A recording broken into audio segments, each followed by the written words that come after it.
नमस्कार दोस्तों, मैं विनोद चपराना आपके अपने यूट्यूब चैनल वर्दी आजकल 24 पर स्वागत करता हूं। दोस्तों, आज हम बात करेंगे 10 क्वेश्चन जीएस सीरीज के बारे में। और 10 क्वेश्चन जीएस सीरीज की आज ही हमारी क्लास नंबर होने वाली है 10। इससे पहले मैं आपको 9 क्लास करा चुका हूं। अगर आपने वो क्लास नहीं देखी है तो आपका अपना यूट्यूब चैनल है जिसका नाम वर्दी आजकल 24 है। तो दोस्तों, वर्दी आजकल 24 चैनल पर जाकर आप विजिट कर सकते हो और ये क्लास देख सकते हो। इससे अलावा हमने क्या है, यूपीएसआई के मैथ्स के पीवाईक्यू लेके 1991 से और 2021 तक वो भी इसी प्लेटफॉर्म पर कराए जा रहे हैं। तो दोस्तों, अब समय को बर्बाद ना करते हुए हम अपने क्वेश्चनों की तरफ बढ़ते हैं। आज का हमारा सबसे पहला क्वेश्चन होगा। सबसे पहले मैं आपको बता दूं कि आज हमारी क्लास नंबर 10 होने वाली है और क्लास नंबर 10 का हम आज पहला क्वेश्चन डिस्कस करेंगे। क्वेश्चन आपके साथ, फवायद उल फवाद, क्या फवायद उल फवाद नामक पुस्तक शेख निजामुद्दीन औलिया की बातचीत का विवरण है।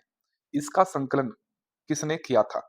कहने का मतलब यह है कि एक किताब है जिसका नाम है फवायद उल फवाद और ये पुस्तक लिखी गई है शेख निजामुद्दीन औलिया पर। अब आपके आपसे पूछ रहा है कि ये किताब किसने लिखी है, अर्थात इस किताब का संकलन किसने किया है। आपके समक्ष 4 ऑप्शन है। अमीर हसन सिज्जी, ऑप्शन बी अमीर खुसरो, ऑप्शन सी जियाउद्दीन बर्नी, ऑप्शन डी हसन निजामी। पहले के समक्ष मैं आपको 3 सेकंड का टाइम दूँगा और जब वीडियो का अंत होगा आप उसमें बाद में मुझे कमेंट के आधार पर बताओगे कि आपके कितने क्वेश्चन सही बैठ रहे हैं और कितने क्वेश्चन आपके गलत बैठ रहे हैं। तो आई होप आपने इसका राइट आंसर लगा लिया होगा। तो इसका राइट आंसर है ऑप्शन ए, अमीर हसन सिज्जी। पहले हम थोड़ा-सा डिस्कस करते हैं शेख निजामुद्दीन औलिया के बारे में, क्योंकि यहाँ से क्वेश्चन पूछा जाता है। शेख निजामुद्दीन निजामुद्दीन औलिया। आपको पता है कि निजामुद्दीन एक रेलवे स्टेशन भी है कहाँ? निजामुद्दीन। एक पहली बात तो बहुत कॉमन सा क्वेश्चन अगर पूछ लेंगे पेपर में, रेलवे स्टेशन कहाँ आपका? तो ये स्टेशन आपका दिल्ली में, दिल्ली में। दूसरा, शेख निजामुद्दीन औलिया के गुरु का नाम क्या था? गुरु, तो शेख निजामुद्दीन औलिया के गुरु का नाम था बाबा फरीद। क्या नाम था? बाबा फरीद। किसी-किसी पेपर में बाबा फरीद के गुरु का नाम भी पूछा गया है। अगर बाबा फरीद के गुरु का नाम आपसे पूछता है, तो आप बता दोगे बख्तियार काकी। कौन? बख्तियार काकी।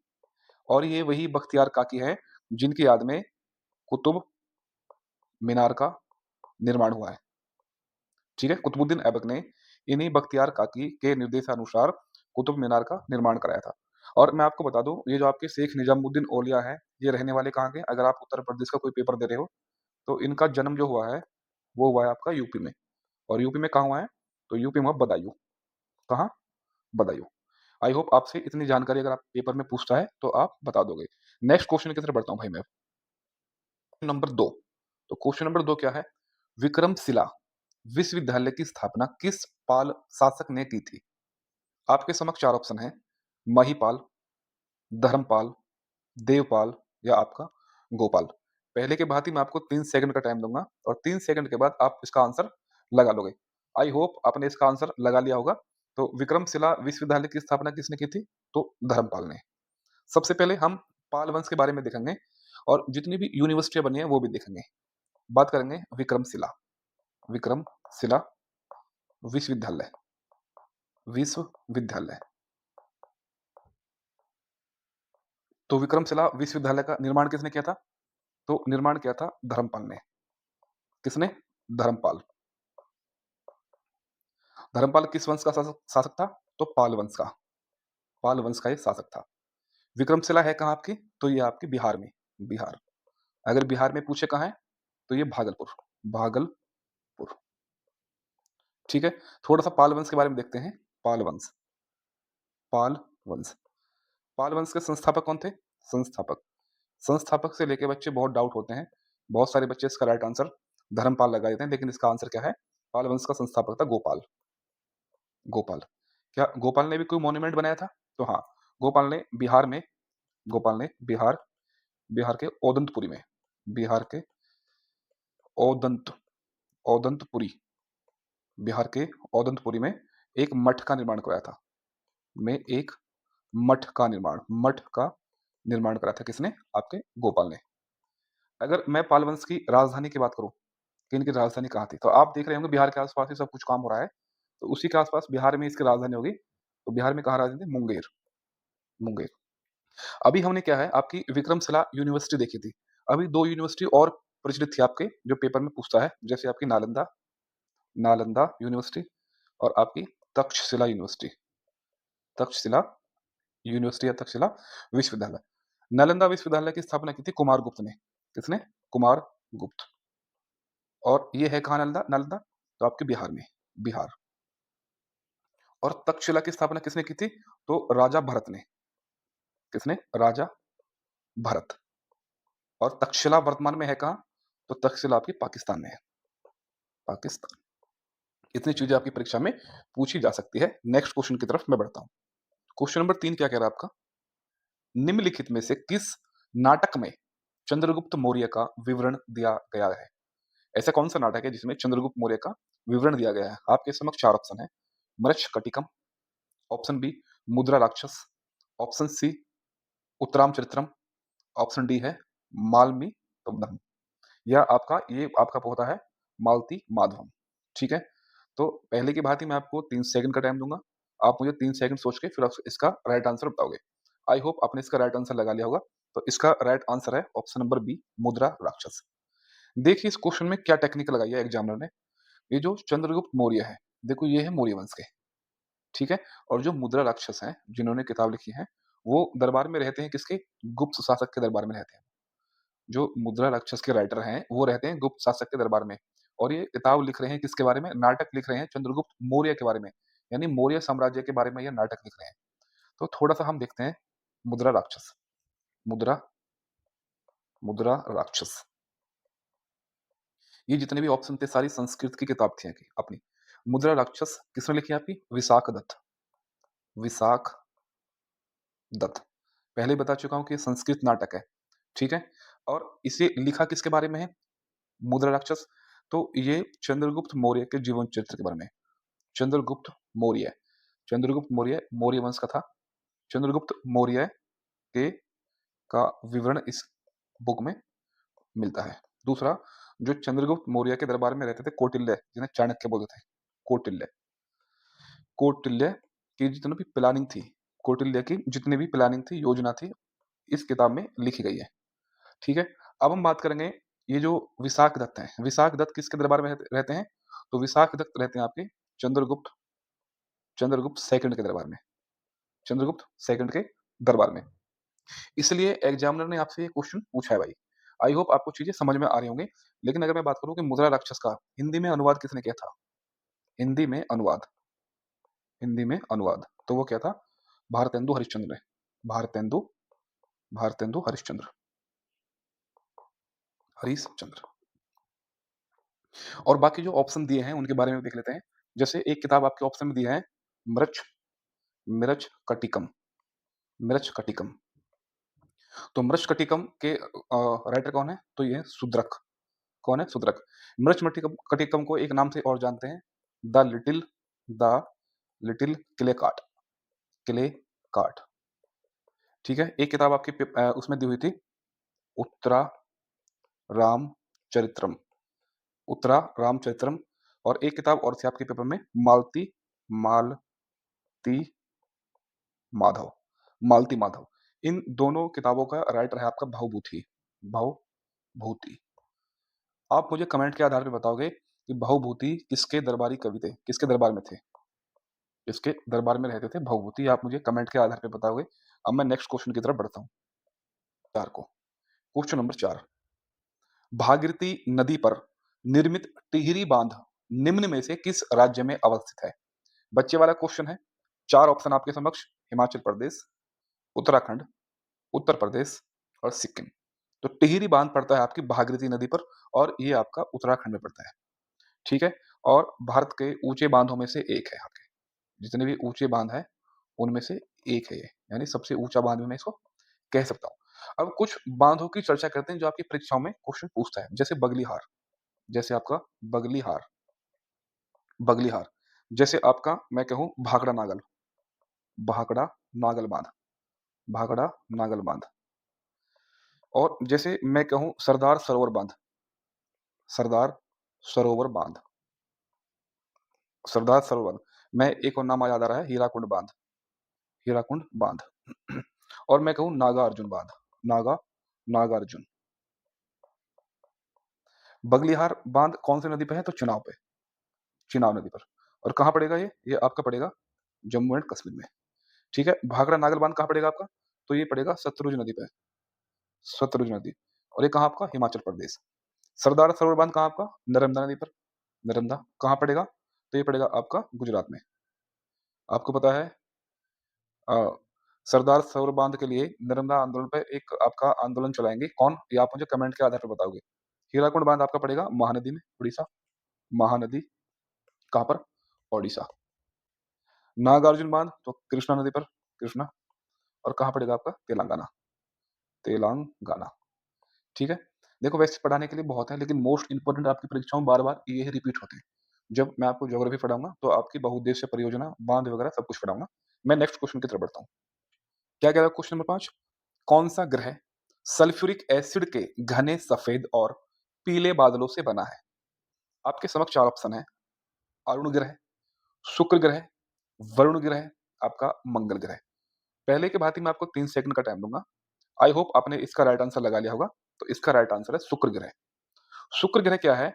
वो सल्फ्यूरिक एसिड के घने बादल जो कि सफेद होंगे और पीले बादलों से बना हुआ क्या है आपका? एक ग्रह है। शुक्र ग्रह से क्या पूछता है? ये पहली बात तो सबसे चमकीला ग्रह है, सबसे चमकीला। दूसरा, ये सबसे गर्म ग्रह है, सबसे गर्म ग्रह। अब आप कहोगे भाई कि शुक्र से पहले तो बुध पड़ता है और बुध जो वो सूर्य के नजदीक है, तो बुध गर्म क्यों नहीं है?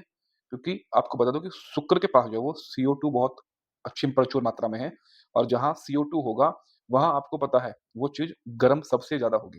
तो CO2 की मात्रा ज्यादा होने के इसी परिप्रेक्ष्य में शुक्र ग्रह सबसे ज्यादा गर्म है। मैं यहां तक कह दूं इसे सांझ का तारा, सांझ या आपका भोर का तारा भी कहते हैं। इसी शुक्र ग्रह को पृथ्वी की जुड़वा बहन कहते हैं, पृथ्वी की जुड़वा बहन। किसे? शुक्र ग्रह को। और इसी को एक विल्ड प्लेनेट के नाम से भी जाना जाता है। Wild, wild planet, planet. Wild planet का अर्थ क्या होता है? अस्पष्ट, अस्पष्ट, या या ढका हुआ ग्रह, ढका हुआ ग्रह, ढका हुआ ग्रह। अभी ग्रह की संख्या कितनी है? तो ग्रह आपके 8, पहले 9 थे, प्लेटो खत्म हो गया है। और ग्रह की खोज की थी आपकी केपलर साहब ने। इतनी चीजें आपकी परीक्षा में पूछी जा सकती हैं। अब मैं नेक्स्ट क्वेश्चन की तरफ बढ़ता हूँ। नेक्स्ट क्वेश्चन होगा क्वेश्चन नंबर आपका 6। तो क्वेश्चन नंबर 6 क्या कह रहा है आपका? भारत में मतदान की आयु 21 वर्ष से घटाकर 18 वर्ष कब की गई थी? तो आपके समक्ष 4 ऑप्शन हैं। वर्ष 2004, वर्ष 1998, वर्ष 1991 और वर्ष 1989। आई होप आपने इसका राइट आंसर लगा लिया होगा। तो इसका राइट आंसर है ऑप्शन नंबर डी, वर्ष 1989। पहले क्या होता था? पहले जो वोटिंग थी, वोटिंग यानी वोटिंग, वोटिंग पहले आप 21 वर्ष तक कर सकते थे। जिसकी उम्र 21 साल हो गई है, वो वोट कर सकता था। लेकिन बाद में क्या हुआ? इस 21 को घटाकर 18 वर्ष कर दिया। क्या ये रातों-रात हो गया या इसमें कोई संशोधन हुआ था? तो भाई इसमें एक संशोधन हुआ था, कौन-सा? 61वां संविधान संशोधन, 61वां संविधान संशोधन। और ये हुआ था 1988 में, और 1989 में इसको लागू कर दिया गया था। ठीक है? 61वें संविधान संशोधन, 61वें संविधान संशोधन 1988 में हुआ था और 89 में लागू कर दिया। और जब लागू हुआ तो वोटिंग की उम्र 21 वर्ष से घटाकर 18 वर्ष कर दी। ठीक है? अगर मैं निर्वाचन आयोग की बात करूँ, अगर मैं कहूँ कि 61वां संविधान संशोधन जब आया था तो कौन से आर्टिकल में अमेंडमेंट हुआ था? तो आर्टिकल 326, अनुच्छेद 326 में परिवर्तन कराया था। तब ये उम्र 21 वर्ष से घटाकर 18 वर्ष की गई थी। अगर मैं निर्वाचन आयोग की बात करूँ, निर्वाचन आयोग, तो कौन से अनुच्छेद में है इसकी चर्चा? तो अनुच्छेद 324 से लेकर 329 तक है। अगर भाग की बात करूँ, कौन से भाग में है भाग? तो भाग कौन सा है? भाग 15। आप मुझे कमेंट में कार्यकाल बताओगे कि निर्वाचन आयोग के सदस्यों का कार्यकाल कितना होता है, और अभी निर्वाचन आयोग के जो सदस्य हैं उसमें कितने सदस्य होते हैं, कितने मेंबर होते हैं, ये भी आप मुझे कमेंट के आधार पर बताओगे। अब मैं नेक्स्ट क्वेश्चन की तरफ बढ़ता हूँ। क्वेश्चन नंबर 7 क्या कह रहा है? अम्लीय वर्षा का पीएच मान कितना होता है? तो आपके समक्ष 4 ऑप्शन है। 5.6 से कम, 5.6 से अधिक, 7 के बराबर या 7 से अधिक। आई होप आपने इसका राइट आंसर लगा लिया होगा। तो इसका राइट आंसर है ऑप्शन नंबर ए, 5.6 से कम। अब हम करते हैं अम्लीय वर्षा की बात। अम्लीय वर्षा, अम्लीय वर्षा। देख मैंने अम्लीय लिख दिया, सॉरी। अम्लीय वर्षा। कितना पीएच मान चाहिए? तो पीएच मान होना चाहिए आपका 5.6 से कम, ठीक है? अब हम देखेंगे कि जो अम्ल और क्षार होते हैं, इसमें आपका क्या है, एक पैमाना होता है और पैमाना क्या होता है? जो पीएच परास होता है, जो पैमाना होता है, वो कहाँ से कहाँ तक होता है? तो वो होता है 0 से लेकर 14 तक। ये क्वेश्चन पेपर में पूछा जाता है, बच्चे ईज़ी समझकर इसका राइट गलत क्वेश्चन इसका आंसर गलत लगा देते हैं। बच्चे सोचते हैं कि 0 से 7 के बीच में ही होता होगा, तो 0 से 14 के बीच में होता है। अगर मैं कहूँ कि वो चीज़ जो 7 से कम है, जो 7 से कम है, वो आपको पता है वो होते हैं अम्ल, ठीक है? और जो 7 से ज़्यादा होते हैं, 7 से ज़्यादा, वो क्या होते हैं? वो होते हैं आपके क्षार। क्या होता है आपके? वो होते हैं क्षार, क्षार। और जो 7 के बराबर होते हैं, 7 के बराबर, वो क्या होता है? वो होते हैं आपके न्यूट्रल यानी उदासीन, उदासीन। ठीक है? अगर मैं इस पैमाने की बात करूँ अर्थात जो अम्ल और क्षार के बारे में बताता है, तो इसकी स्थापना की थी सोरेन सोरेन सोरेन सोरेनसेन ने। कब की थी ये? ये 1909 में की थी, 1909। अभी हम ऊपर बात कर रहे थे अम्लीय वर्षा के बारे में। अम्लीय वर्षा के लिए 2 कारक बहुत जिम्मेदार हैं, एक H2SO4 यानी सल्फ्यूरिक अम्ल और आपका है एक HNO3 नाइट्रिक अम्ल, HNO3 नाइट्रिक अम्ल। यानी H2SO4 क्या होता है आपका? सल्फ्यूरिक अम्ल, सल्फ्यूरिक अम्ल, ठीक है? और HNO3 क्या होता है आपका? तो ये होता है आपका नाइट्रिक अम्ल, नाइट्रिक अम्ल। बाकी कभी हम अम्ल और क्षार के बारे में बात करेंगे पूरी तरीके से विधिवत। तो अम्लीय वर्षा के लिए 2 चीज़ें इंपॉर्टेंट है आपकी, सल्फ्यूरिक अम्ल और नाइट्रिक अम्ल। इंपॉर्टेंट का मतलब यह है कि यही 2 चीज़ें जिम्मेदार होती हैं। तो दोस्तों मैं नेक्स्ट क्वेश्चन की तरफ बढ़ता हूँ। 8 थोड़ा-सा टेक्निकल क्वेश्चन है। यदि ब्याज दर बढ़ती है, तो पैसे की माँग पर क्या प्रभाव पड़ेगा? क्वेश्चन कह रहा है कि यदि ब्याज दर बढ़ा दी जाए, तो पैसे की माँग पर क्या प्रभाव पड़ेगा? आपके समक्ष 4 ऑप्शन हैं। पहले बढ़ती है और फिर बढ़ती है। दूसरा है कि बढ़ती है, तीसरा है समान रहती है, चौथी आपकी घटती है। तो इसका राइट आंसर होगा ऑप्शन नंबर डी, घटती है। देखो, कह रहा है मैं आपको थोड़ा-सा बताता हूँ। भई मान लो अगर आप जो है वो ब्याज दर अगर बढ़ा दोगे, तो क्या है आपका जो है वो क्या होगी माँग जो डिमांड है, माँग, वो क्या है आपकी माँग कम हो जाएगी। वही तो पता है जैसे ही ब्याज दर बढ़ी तो माँग क्या है, माँग कम हो जाएगी। कम क्यों हो जाएगी? भई लोग-बाग ऊँचे रेट पर पैसा लेना बंद कर देंगे। जब लो माँग कम हो जाएगी तो क्या होगा? लोगों के पास पैसा भी कम होगा। लोगों के पास पैसा कम, पैसा पैसा कम। जब पैसा कम होगा तो क्या है, लोग जो है वो लोग मार्केट नहीं जा पाएँगे, मार्केट नहीं जा पाएँगे। जब मार्केट नहीं जा पाएँगे तो क्या है, वो दुकानदार ऐसे ही बैठे रहेंगे, तो क्या है, तो आपके मंदी आने की संभावना, मंदी आने की संभावना।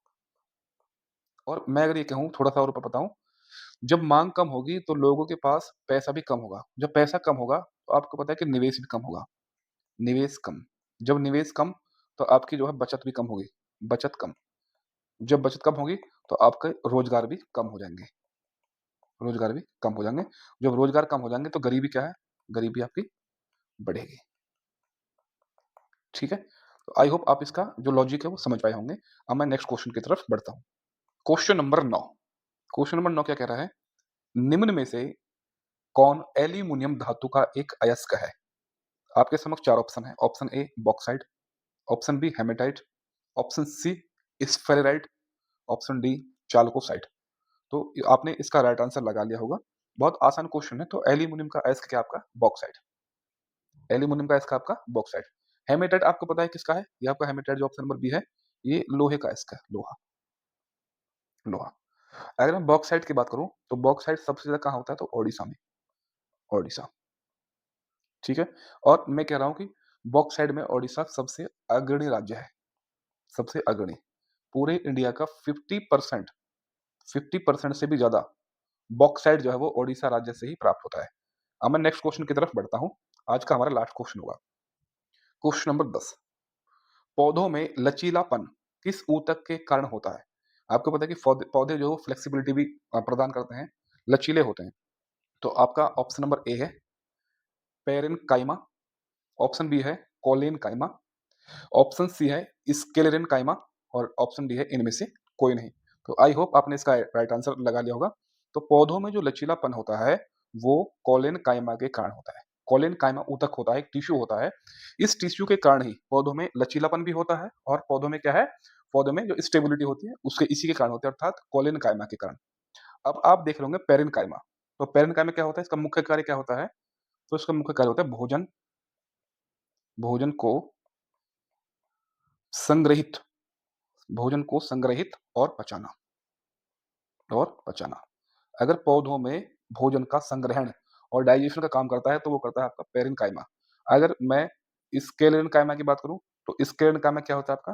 तो पौधों को यांत्रिक क्षमता प्रदान करता है। पौधों को यांत्रिक क्षमता यांत्रिक क्षमता प्रदान करता है। ये भी क्वेश्चन पेपर में आया हुआ है। स्क्लेरेनकाइमा के से संबंधित पौधों से किस प्रकार से संबंधित है। तो दोस्तों ये थे हमारे 10 क्वेश्चन। आज का हमारा होमवर्क क्या होने वाला है? आज का होमवर्क है विद्युत धारा को मापने वाला यंत्र क्या है? आपके समक्ष 4 ऑप्शन है, एमीटर, रिएक्टर स्केल, लेक्टोमीटर और आपका एम्पियर। आपको इसका आंसर मुझे कमेंट के माध्यम से बताना है।